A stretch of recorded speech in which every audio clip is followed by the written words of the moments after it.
Hi, I'm Sarah Bruce and welcome to EHI TV, eHealth Insider's essential news on video. Today we take a look at the top health IT news stories that have been grabbing your attention.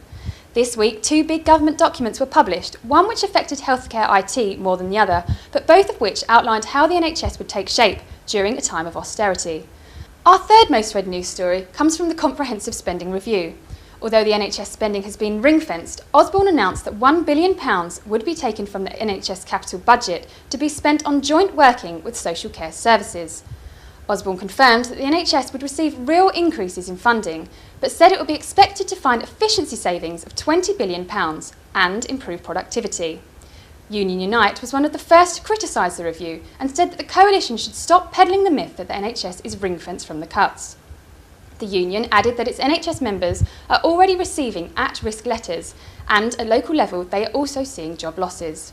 Our second most read news story details the strategy, which actually turned out to be a 3-month consultation, called for IT and informatics staff to be given greater status and better skills.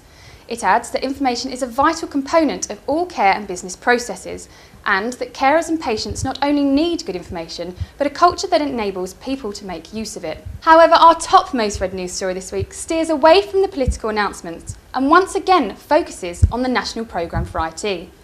NHS Wirral, one of the so-called fast followers of Lorenzo, announced that it would scrap its implementation of the electronic patient record system, following continuing problems with the system at NHS Bury and Morecambe Bay. The Trust is now carrying out an options appraisal for an alternative system with a view to implementing during spring 2012. Well, that's all we've got time for this week, but if you're from an NHS Trust and want to come on the show to tell us what you've been doing IT-wise, drop me an email at sarah@e-health-media.com and I'll see you next week.